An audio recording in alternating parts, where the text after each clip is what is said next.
arrhythmia is you probably have insufficient minerals in your body. And the reason that makes sense in America is our food is no longer farmed the way it used to.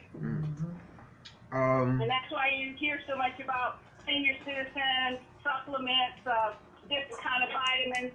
They took the vitamins out of the soil, so there's no way for you to get them unless you take them as a pill.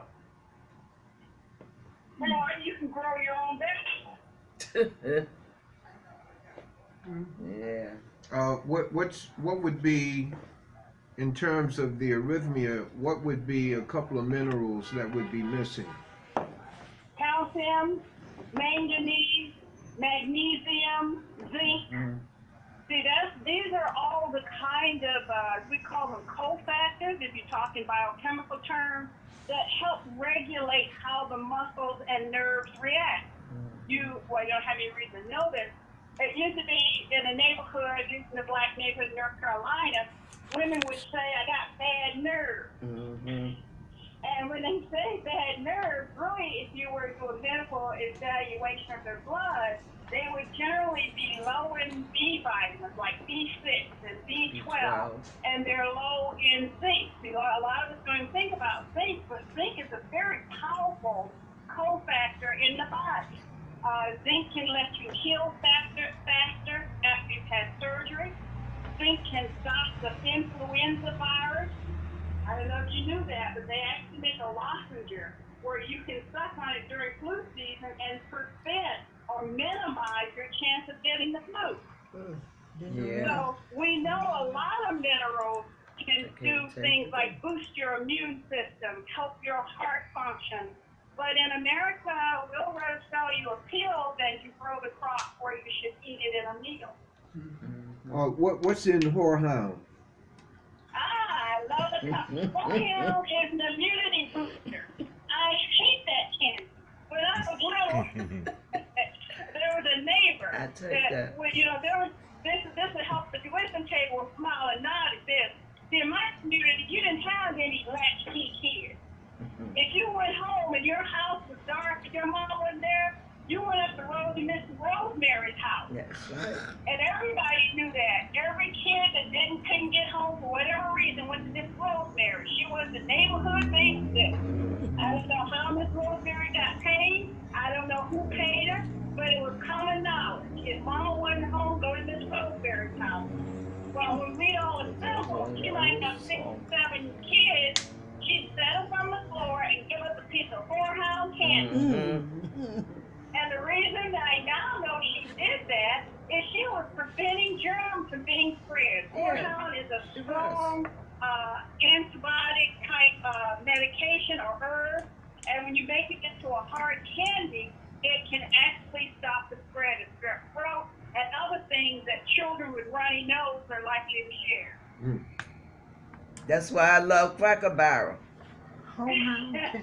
Horehound candy. Yeah. Yes, ma'am. We can locally, there's a shop, Cracker Barrel sells it as a hard candy. And my older sister says she loves it. It doesn't taste like fruit beer to her. But to me, it tastes like medicine. Yeah. I like to take it when I have a cold. Yes, ma'am. That's what the whole thing is. It is a natural herb that prevents viruses from being able to attach to the mucous membrane. So it slows down any kind of spread of influenza or colds or flu. Yes, ma'am. Cut it up. Keep Cracker Barrel. Question from the wisdom table. I'm good. Oh, which vitamin is better to take for ladies? Well, again, that's why I mentioned the comment about bad nerves. I'm going to stay with what I know. Black American women are very much at risk for low vitamin D, D as in dog. And the reason they are at risk for low vitamin D is our bodies, because we have brown skin, prevents the sun from giving us as much a dose of vitamin D as, say, one of our lighter skinned compadres. They go out, they get sunburned. We go out, we get darker. Bad. Well, if you are older, and like I was just talking to Brother Leroy, I go out and I mow my lawn. And I've had people say, why don't you hire somebody? Because I want the sun to shine on my skin. Yeah. I want natural vitamin D. Mhm. Point to being sun. I don't go lay out in the sun and get, but I do outdoor activities to a certain extent because the sun is the way in which your body is stimulated to make vitamin D.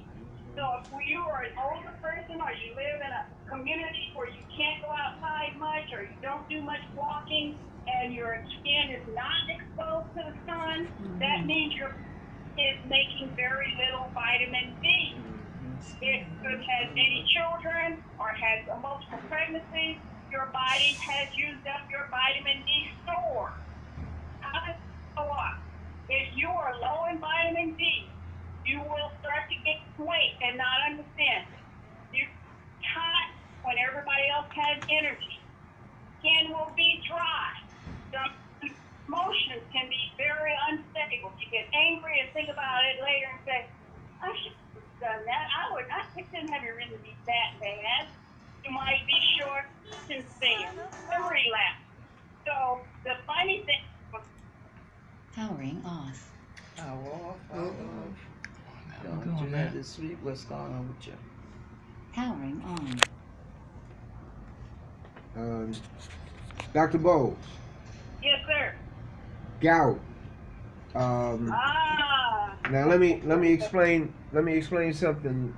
Young lady, she's in her early 70s, and 2 days ago, all of a sudden, her foot, I think it's the left foot, she said, swole up to the point of disfigurement, and this had never happened to her before. And I don't know whether it's gout or not. That's what I thought of, but I didn't offer any suggestion. So what you would talk about is gout and other reasons why a foot, it's one of or 2 feet would swell. Okay, well, to distinguish it from gout and something else is if this foot swell up quickly and to the point of disfigurement, and it is not painful, it's not gout. When gout causes a joint to swell, it is so painful. I've had people say, I feel like taking a knife and cutting this foot off or cutting this elbow off. It is painful. So if her ankle or whatever swell up and it is not painful, it is unlikely that it's gout. So that's my first thing. As a distinguishing diagnosis. Gout can be in any joint. It can be the finger, it can be the toe, it can be the knee, the elbow, and it is wherever it is, extremely painful. The way in which we diagnose it is literally we insert a needle in the joint, pull out some fluid, and when we look at the fluid, it's full of little needle-like crystals. And these crystals are caused by a compound called uric acid. Now, different medications can cause the body to retain and store uric acid. You're going to say, what are you talking about? Gout is a known side effect of a number of medicines. One of the most notorious medicines for causing gout in black people is your hydrochlorothiazide. It's the HCTZ. They give it to black people for high blood pressure. It's cheap. And they give it out like the first line of medicine. They teach you in medical school if they're black, give them HCTZ. They also tell you in medical school when you give them the HCTZ, they can develop gout. So you may have to also give them allopurinol and colchicine. So this is a designed pharmaceutical heaven. They give you a medicine knowing it's going to cause another disease that's going to require 2 more medicines. So if the ankle swells overnight, only one side, and it's not painful, it's very unlikely to be gout. I mean, I've had people call me 2 o'clock in the morning and say, Doc, I'm so sorry. My knee is hurting me worse than a toothache. I've been to the ER already. They didn't help me, and I just need you to help me, tell me to do something. So gout is extremely painful. So what do you tell them to do in that case? Oh, the only medication that will soothe that pain is naproxen, and it's also known as Aleve. You can take all the Tylenol to the point to kill your liver, and the pain won't go away. I can give you Percocet, pain won't go away. But naproxen, which you buy over the counter, has a reversal because it can interact with the uric acid pathway, and that's why the pain stops. And what would quote the old folks do? Old folks probably get Lintermint. You know what Lintermint is? That was a animal. We used to have it in the barn. You go get it out of the barn and you rub that joint Lintermint because it can absorb into the skin and it increases the pain receptors in that area. I remember a smell of Lintermint. If you didn't, Me too. Wait a minute. Now the liniment you talking about is from the animal or liniment as in? Well, it's only one kind of Lintermint, but where you'll find it is most often in a barn. Because if a horse or a cow has a swollen joint, that's what you rub it down with. It's primarily a topical anesthetic. Anesthetic is what? Pain killer. That kills the symptom. What about the source? Well, if you're asking me a differential for swollen ankle, if it's an older person, we do something called an edema test. I take my thumb and I'll press it against the skin. When I remove my thumb, there's a little dimple, say it's behind, that means the swelling is water. So that's called edema. And if they have edema, it could be from rheumatoid arthritis, it could be from heart failure, it could be a lymphatic problem, but anything that has edema, if you wrap it and elevate it, you can decrease the deformity. If you wrap it what? And elevate it. Put your Elevate foot it up. up. Put it on something. Elevate your foot. In other words, Elevate don't your stand in the body. kitchen and try to cook. Okay. Liniment. Am I spelling it right? L-I-N-E. Liniment is L-I-N-M-E-N-T. Okay. I have an O in there. L-I-N-O-N-E-N-T. Liniment. Okay. It's a very old medication. I mean, I can remember my dad chopping wood or going hunting, and he'd come home, he had a crick in his neck, or he had a shoulder thing, and he'd take his shirt off, and I can remember the smell. Yeah. He'd have him lay down, I could See, lay they down smell on the them before floor. you see them. He'd rubbing him down all across his back and his shoulder with a lymph. Well, you finished? Yeah, go ahead. Or what Brother Leroy just mentioned, a friend of mine also said she woke up this past week and the pain was excruciating, and everything that you described, you know, I was wondering, we know the same person. No, this foot didn't hurt. Doesn't hurt, just Well, it is painful. I know people that have gout in the toes, and they say they can't stand having the heat brush against their toes. That's how bad it hurts. Absolutely. Well, you know what I told my friend? I'm not practicing medicine. But I'm gonna tell you But what Dr. Boles told me. But I told her to get some Epsom salt, put it in water, hot as much as she can take, hot, and just put her foot in it. And after that, she dries her foot very well and wrap it up. Actually, you want to know why that's good advice? Okay, my girl. Epsom salt, when it's in water, it draws impurities out of the body. In fact, if you're a hard-working person and you come in and everything is sore, I can remember my dad working the field and come in, he'd tell my mom everything hurt. she would run a tub of water and put a couple of them salt in it. And he would sit in the tub. Yeah. The reason that works, it pulls toxins like lactic acid and other things out through the skin, and it makes the muscle tissue feel better. They do it in spas. You can get an extra bath or soap. In the case of your friend with gout, you are really crossing in with the hot water, dilating the blood vessels. So that means more blood is rushing to that area, and you are having Epsom salt, which is that neutralizer, pulling toxins out. And I would say that the benefit there could be very positive, that you are in fact decreasing the concentration of uric acid in whatever joint was hurting, and I would expect they feel much better. Yeah, she said so the next day. There's another question. I can't think, so. Well, let me go while you Yeah, think. right.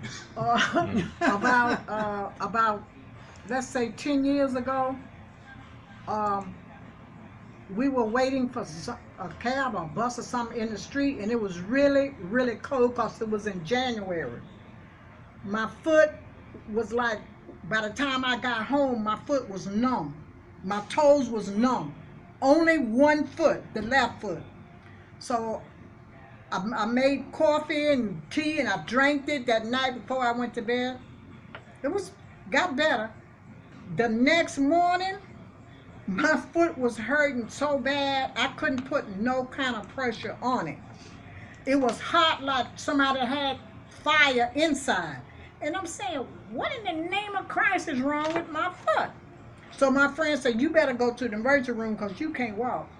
So they examined it, did whatever they did. I had gout. And I at that time, I ain't know nobody, I never knew anyone that actually had gout. Okay? So, Let me tell you what happened to you. See, the cold weather caused your veins to constrict. That's why your toes got numb. that's what the doctor told me. She said that's why when your feet was frozen like numb, where it was supposed to happen didn't happen. So I ended up with the gout. So they gave me the naproxen. I came home, took it about a week. My foot went down slowly but surely. After that, no more gout.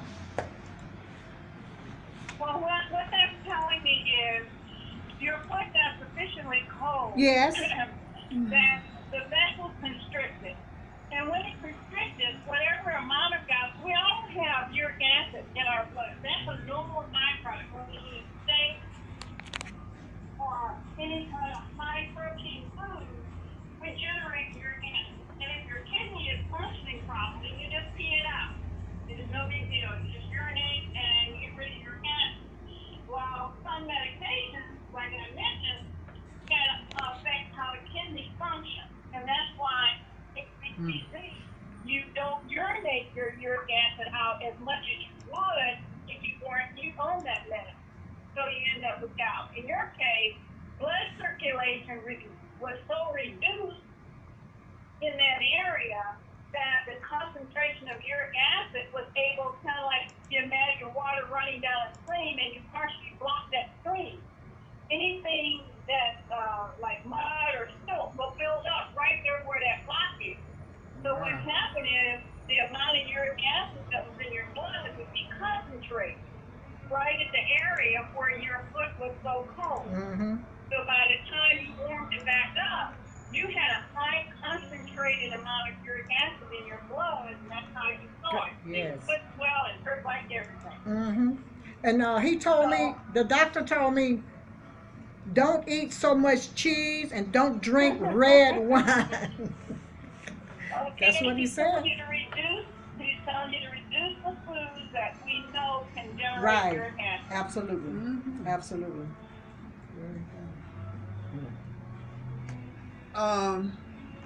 This same lady with the foot, she was very upset because she heard on TV that vitamin D is not doing what it's supposed to do. Okay, And that's she said- vitamin D. There are 3 kinds of vitamin D, but this is what they don't tell you. Here we go. If you go to, say, Dollar Tree or Big Lot or whatever your favorite cheaper store, and you buy vitamin D, you can actually get a non-activated vitamin D. And all you're going to be doing there is eating chalk. You go eat some more chalk and get as much out of it. The active vitamin D, you don't see it on the label. They will tell you it's active. Walmart, of all places, does have a good vitamin D. When you're getting vitamin D, what you want to look at is how do they give it to you. If it's a dry, hard peel, that's probably not the best kind. What you would want with vitamin D is it should be in a capsule with some oil, or you can get the chewy. They have a gummy. If you're a candy lover and you try not to eat candy, you can get a vitamin D gummy. And it's D and the number 3. Well, I have the gel tab. Okay, then you have the gel. You know, anything that has a wetness to it. If it's a oil capsule, if it's a gummy. Powering off. Hold it. Powering on. It's likely that it's not the active vitamin D that you really need. Go back over that. Go back over the she said she has a gel. Yeah, gel tabs. The gel. Yeah, anything that is in a gel, if it's in a soft capsule with little oil in there or gel, or if you have the gummy bears, those are the two that's active. That means when you take it, your body can use it. If you're taking something that's a hard white pill, that's not the active form. You are taking it hoping that your body will activate. So if you're deficient, if you were, and ladies, I invite you, if you have an OBGYN, a gynecology, or an annual physical, ask the doctor to measure your vitamin D, because black women are low in vitamin D. I'm not measured. The vitamin, black females not on supplement that was not low over the age of 6. We are not absorbing vitamin D from the sun, and some of us have diabetes or high blood pressure. Your kidneys may not even be able to convert vitamin D the way it used to. And once you start taking vitamin D, it's like a new day. You're not depressed or less depressed. You have more energy. If you're trying to lose weight, you have an easier time. Your skin will be brighter. So I routinely, if I have a black female come to my clinic over the age of 60 and I do blood work, I include vitamin D. I need to know if her vitamin D low. And I've had some people so low that the lab come back and said non-detectable. So what do you mean non-detectable? The lab did not pick up the vitamin D. And we get the person started, get their vitamin D levels up. They're just, one lady, she always had cramps, that she'd wake up with Charlie horses. And once we got her vitamin D into better shape, she'd come into the clinic, and when I said hello, she'd jump over and hug my neck. She said her mind was, I used to walk around in a fog. Okay. Still, So the vitamin D. the vitamin D is so important to black women, and no one tells us that. Well, we need to talk about that. The vitamin D that I take, I always wondered about it because it's a little tiny pill, and it says D on the outside, D3. Yep, if it has a 3, you're on the active one. That's what mine Okay, said. okay. Big 300. 300. Yeah. And then there's one that says 3,000. Okay, multiple vitamins with all the in. Are that worth taking? Yeah, what you want, if you're sensitive to reading it and it has the 3 on there, it's telling you it has the active kind. If you're taking the soft kind of capsule, not only do you have the active, but they've also supplied it with an oil that it needs to get right into the bloodstream. Right. Vitamin D is a little different from, say, B or others. It requires a certain amount of oil to do its job. So when they give it to you in a soft size pill, they're giving you everything you need. As soon as that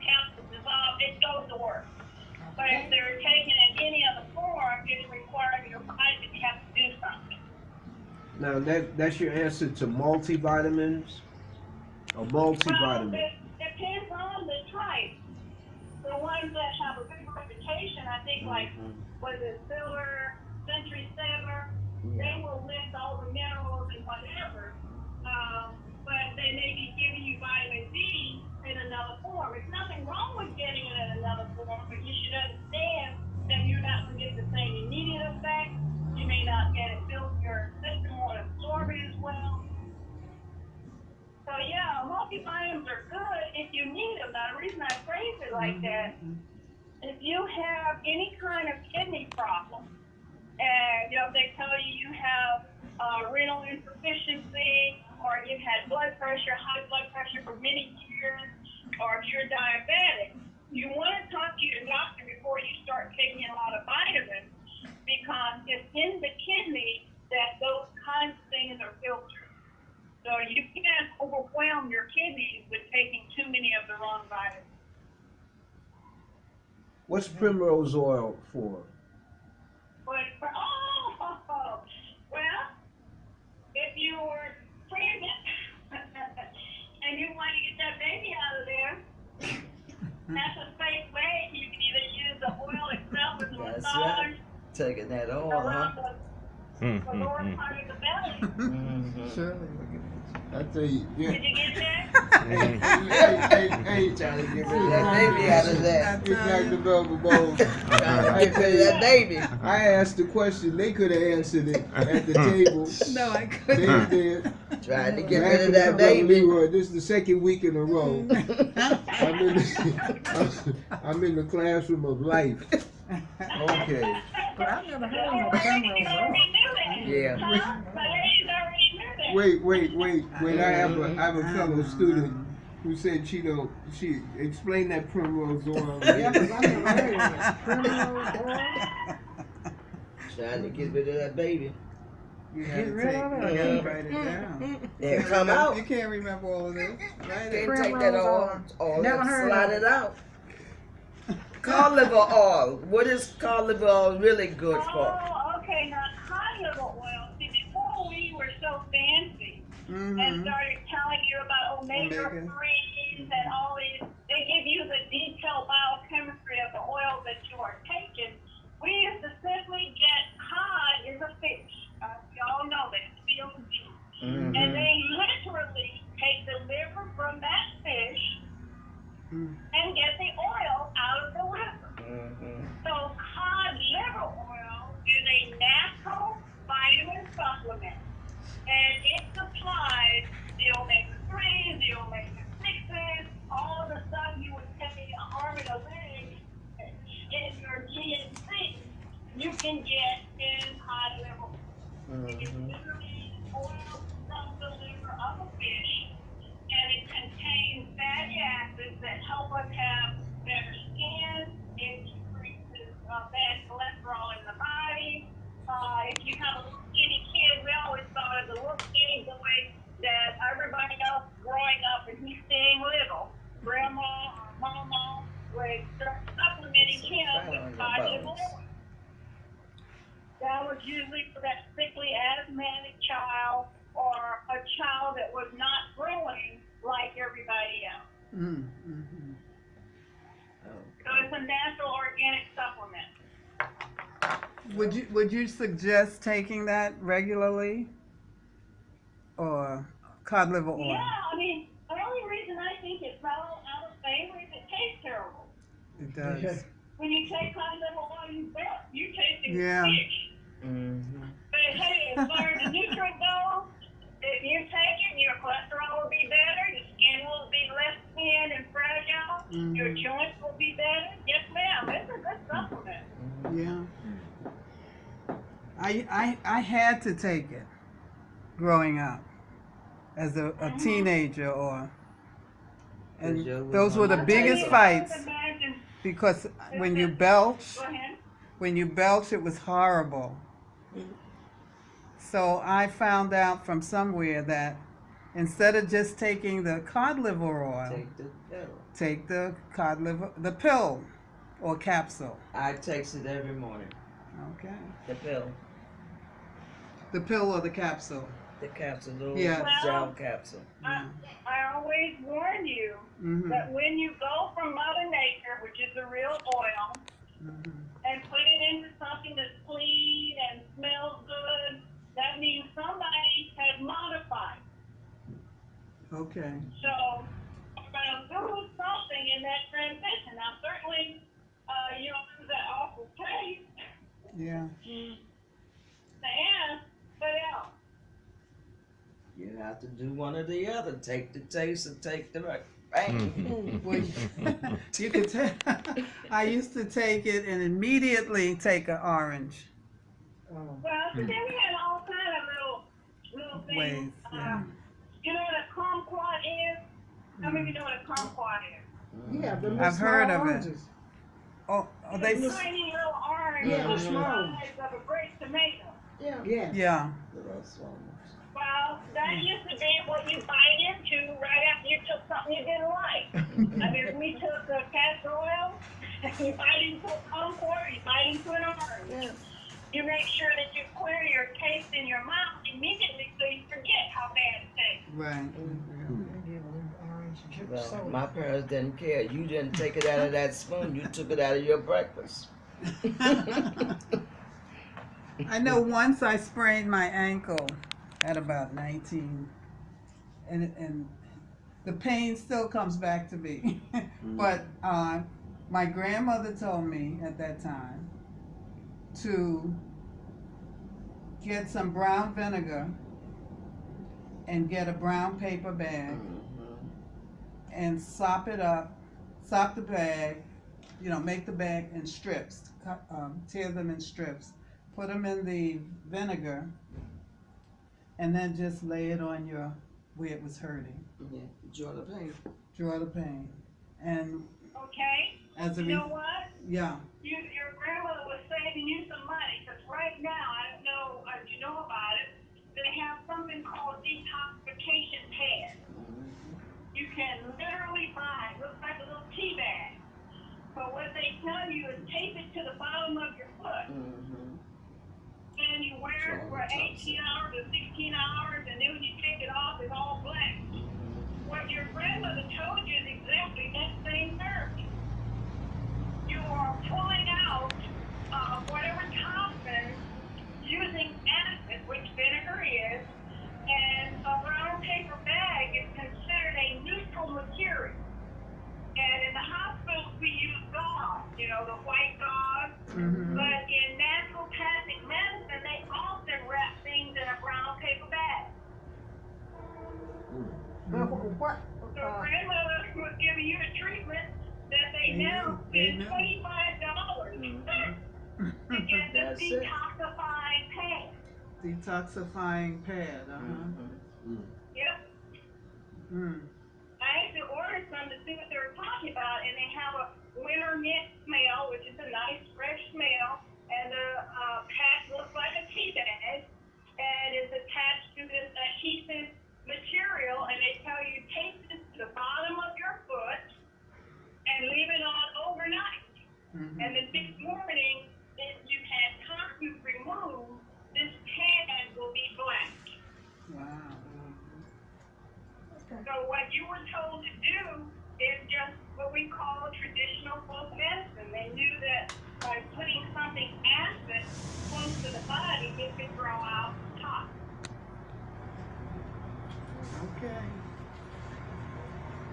So when I say muddle it, we've gotten so far away from what was good in our culture because we just jumped on the bandwagon. The doctor said this peel and that peel, and what they were telling us by old folk wisdom really is what naturopathic and organic medicine is all coming back. Well, this morning on TV, the commercials from the pharmaceutical companies, I listened, and I think I heard that chemotherapy is not really the answer anymore. And I don't really remember what they said was. I have to look at it again. I can tell you, I've seen that same commercial. What they're trying to tell you is going on, and I've gone to MD Anderson actually and observed it, they use what they're calling precision medicine. They're using DNA or genetic information to find out what makes that cancer grow. And once they do genetic information like DNA on fingerprints and crime stories, they take a piece of the cancer and identify what is needed for this cancer to grow. And once they find out, then they can literally Powering on.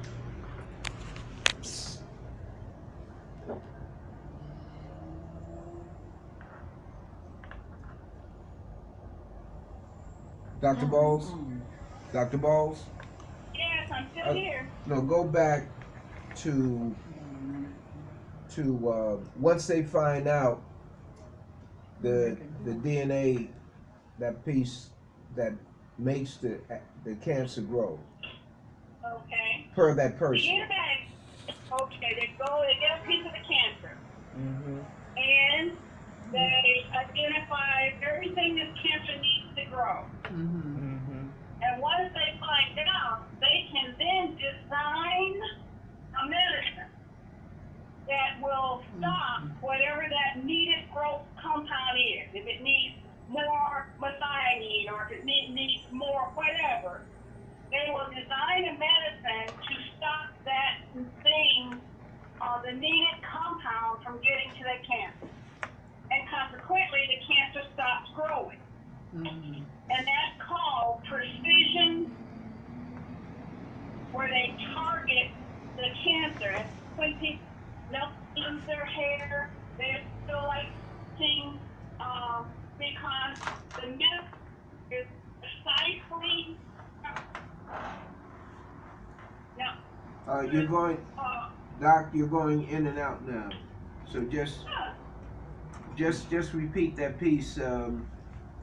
So therefore, they designed the medicine, or They design a medicine that specifically will starve the cancer.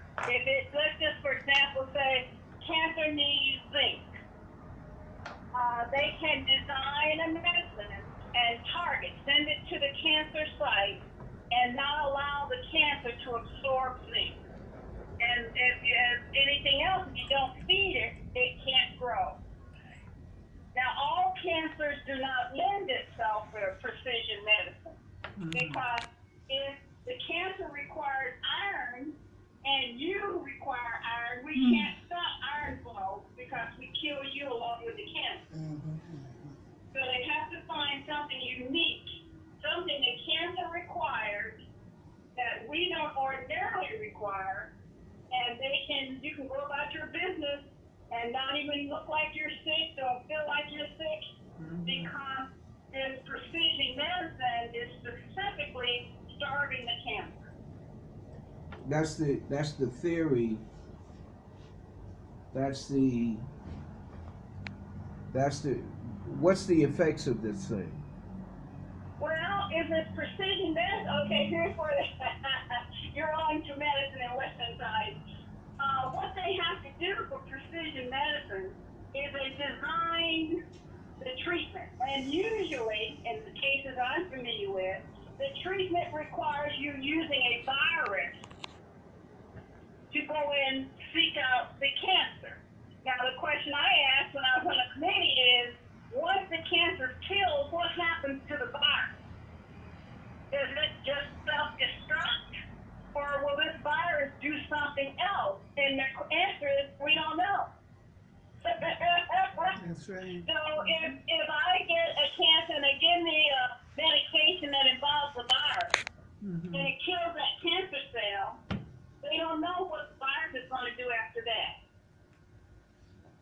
If it's So power, it could, in fact, give me a whole nother problem. The side effect could be worse than the disease. So that's true of all medicine. I mean, you can't react to that. And, oh my goodness, every time you take a pill, I don't care if it's for blood pressure or whatever, every time you take a pill, you are introducing something in your body that can cause a problem. I think, Brother Leroy, you mentioned lupus. Yeah. right? There's a blood pressure medicine, hydroxyzine, that causes lupus in black people. Wait, go over that again. Wait, Doc, hit that one again. It's a medicine.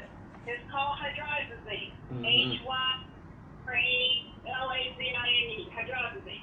And commonly used as a cheap anti-hypertensive medicine. But it has been demonstrated a high percentage of black people who took hydrazine developed lupus. So just like that HCTZ will cause gout, we know that hydrazine can cause lupus. So swallowing a pill, you're not curing a medicine, and you're not curing a disease. You're just treating it. And depending on the pharmaceutical, it can cause, when we say side effects, what we're saying is it may fix one thing, but it can induce something else.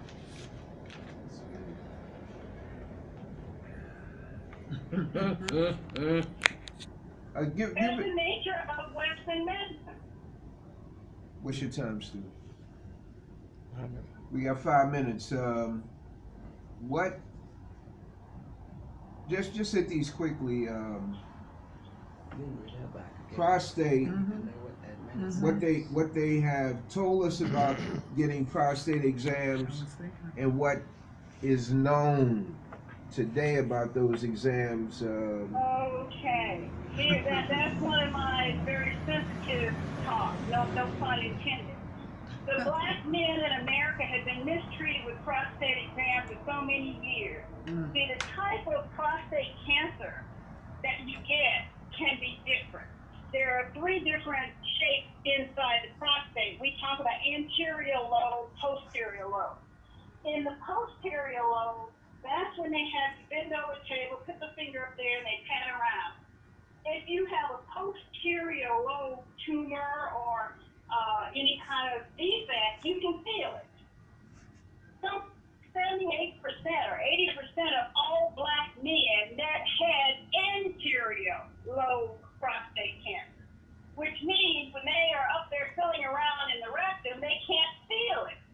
So the question that got answered about 15 years ago, why is it that black men die more frequently? Why when black men are diagnosed with prostate cancer, it's always worse? And it came out that the exam that was considered standard can't diagnose, now you'll love this, cannot diagnose prostate cancer in black men. So a decision was made about 15 years ago that the rectal exam is not the gold standard. So if anybody's still getting a rectal exam, it's because either the patient likes it or the doctor's funny. Either way, the standard, the gold standard for prostate cancer exam now is the enzyme PSA. So they take a blood sample and measure PSA. And they base what you should do next based on the numbers that come back. So if PSA is greater than the number 1, in other words, PSA should be below 1. If it's 0.4, 0.6, no problem. If you have a PSA of 2, you need further evaluation. If you have a PSA of 10, you better start getting your paperwork ready, because the chance in a black man with PSAs that high, it can metastasize. And that's the problem, that if you get prostate cancer in the bone or the brain, we can't treat you. And depending on how widespread or how high the number, the treatment to some men is not acceptable because it means castration. They don't want to lose a jewel. The understanding that I have is that they were doing biopsies right after a PSA indicate a certain number. Now they're basing, when I say they are, now what I understand is that the protocol, the proper protocol, or the better protocol is to look at a series of PSA tests. Absolutely. See, the secondary thing is the PSA can vary with sexual appetite or sexual performance. And if you don't have a good profile for that individual of their sexual appetite performance, you can actually be declaring them as having cancer or just, what's a clean word for that? He's just horny.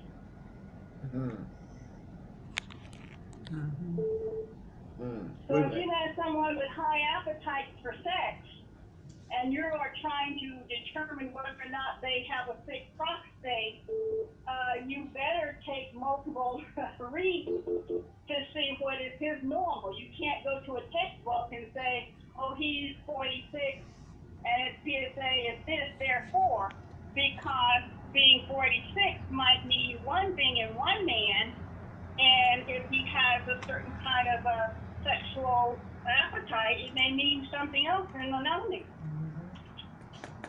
Okay.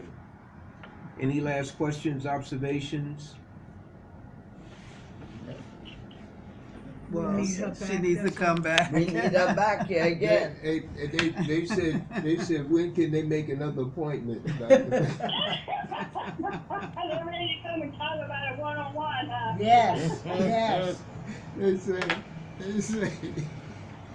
I got some more questions. What's your number? But Dr. Boles, want to thank you very much for joining us on quick notice, and really salute your parents and your grandmother. Your grandmother's the one that primarily raised you, right? Oh, yes. That's what I say. Every day of my life, I say, thank you, Mama Bessie. Because I don't know what kind of temperament I would have had. I was probably ADHD. Oh man, well, God bless you and your family, and next time we call you, I'm going to endeavor to do one of the Books That Matter show, you know, and do you know, that Skype or WhatsApp, and get the marijuana down again, and the sexually transmitted diseases. These are areas, in fact, every area that we've covered with you are areas that black people need to know but don't know. Yes. Absolutely. And that's my joy. I want them to know, I tell them knowledge is power, but knowledge with action is empowerment. Give me that again. Knowledge is power. But knowledge with action is empowerment. Ah, got it. All right, my sister, God bless you. May Allah continue to bless all of us. All right, thank you so much. Bye now. Thank you. Thank you. Thank you. Bye-bye. Bye-bye. And this has been the Wisdom Table, coming to you from East Harlem, and it's also known as El Barrio Radio. And Brother Stu, would you tell them how to access the Wisdom Table by way of, what's that, the Stream University? Now we have a link. If they go to the homepage, EHCR.online. EHCR.online. Oh, yeah. And then there's a link that says Video Archives right at the top of the page. Okay. Click on that and it'll take you to the Streaming University site where all the different shows are.